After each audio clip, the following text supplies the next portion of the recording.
Assalamualaikum warahmatullahi wabarakatuh. Bismillah, alhamdulillah, wassalatu wassalamu ala rasulillah Sayyidina wa maulana Muhammad bin Abdullah. Asyhadu an la ilaha illallah wahdahu la syarika lah, wa asyhadu anna Muhammadan abduhu wa rasuluh. Allahumma shalli ala Sayyidina Muhammad wa ala ali Sayyidina Muhammad. Subhanaka la ilma lana illa ma 'allamtana innaka antal alimul hakim. Ma'asyiral muslimin ikhwani rahimakumullah. Dalam salah satu riwayat hadis yang sanadnya hasan diriwayatkan oleh Imam Ibnu Majah, ada beberapa amal yang di situ pahalanya itu akan tetap mengalir terus ila yaumil qiyamah meskipun kita telah meninggal dunia. Yang pertama, ilman 'allamahu wa nasyarahu, ilmu yang kita ajarkan pada orang lain. Ilmu ini pahalanya, kebaikannya nanti akan tetap mengalir pada diri kita saat kita sudah meninggal dunia. Jadi hendaknya seseorang ada pada dua posisi kalau tidak belajar, mengajar. Apa yang sudah kita ketahui dari guru-guru kita, satu huruf pun tidak masalah kita sampaikan pada keluarga kita. Kita ajarkan anak kita satu huruf, dua huruf. Terlebih kalau bisa kita mengajarkan dari kecil sebelum dia diajari orang lain, anak kita itu, cucu kita itu membaca surah Al-Fatihah. Yang mana apabila anak kita, cucu kita ajarkan surah Al-Fatihah tanpa diajari oleh orang lain, nanti ini akan dibawa seumur hidupnya. Setiap waktu dia sholat membaca surah Al-Fatihah, maka di saat itu setelah kita meninggal dunia akan mendapatkan aliran pahala terus menerus. Jadi thariqah yang terbaik itu thariqah belajar, thariqah ilm, thariqah belajar, taklim. Wa waladan sholihan tarakahu, yang kedua dia meninggal dunia dalam keadaan meninggalkan anak yang sholih, anak yang berbakti kepada kedua orang tuanya, anak yang selalu ingat kepada orang tuanya, yang selalu mendoakan kedua orang tuanya, yang selalu bersedekah untuk kedua orang tuanya. Nah, ini yang jarang. Banyak yang berdoa Rabbighfirli, banyak, tapi yang selalu bersedekah untuk kedua orang tua itu yang jarang. Ikhwani rahimakumullah, sungguh sangat beruntung apabila orang tua meninggal dunia meninggalkan anak yang soleh, ahli sholat, ahli membaca Al-Quran, ahli sedekah, ahli berbuat baik pada orang lain. Oh, itu sangat-sangat keberuntungan yang begitu besar. Ini adalah investasi yang sangat menguntungkan, anti rugi.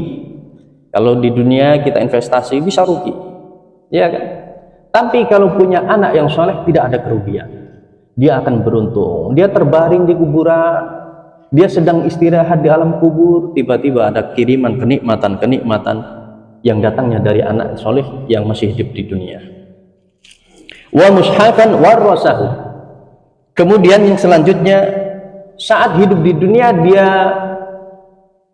sedekah jariah atau wakaf mushaf Al-Quran diberikan pada orang lain, anak-anak yang sedang hafalan Al-Quran. Nah, ini selama Al-Quran itu dibaca oleh dia, selama itu pula kita akan mendapatkan pahala-pahala yang mengalir terus selama mushaf itu masih dipakai. Jadi Al-Quran jangan banyak-banyak di rumah kita. Kalau nggak dipakai, kasihkan orang, jangan buat koleksi. Kadang setiap tahun beli, bulan Ramadan langsung beli yang baru, belum dipakai, datang Ramadan lagi beli yang baru lagi, taruh rapi di almari. Nah, ini nggak ada untungnya. Kasihkan orang-orang yang membutuhkan, kasihkan anak-anak yang sedang menghafalkan. Oh, itu pahalanya. Satu huruf Al-Quran diberikan 10 pahala. Sedangkan Al-Quran ada 1 juta huruf lebih.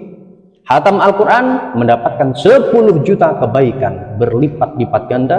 Dan siapa yang mensedekahkan, mewakafkan Al-Quran, maka di situ akan selalu mendapatkan bagian-bagian pahala dari Al-Quran tersebut.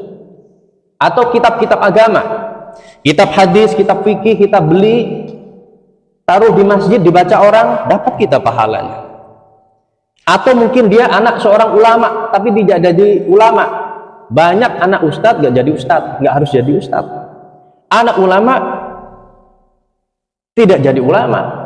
Sedangkan orang tuanya mewariskan kitab yang bertumbuk-tumbuk, itu nggak dimanfaatkan, dibiarkan begitu saja, nggak dikasihkan orang lain. Sayang, kasihkan sama orang yang membutuhkan, kasihkan ke pesantren-pesantren yang di situ membutuhkan kitab untuk dipelajari.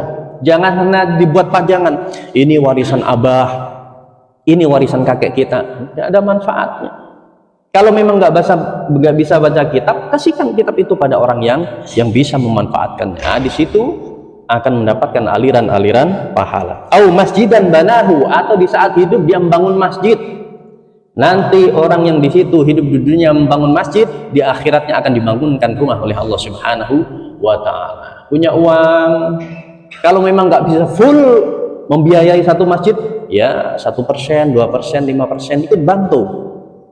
Apalagi kalau punya uang banyak, bangun masjid atau musola yang kecil yang bisa dimanfaatkan oleh orang. Jalan raya, pinggirnya ada tanah yang bagus posisinya, lokasinya, dibangun musola, tempat sholat. Berapa banyak orang yang wudhu di situ, bersuci di situ.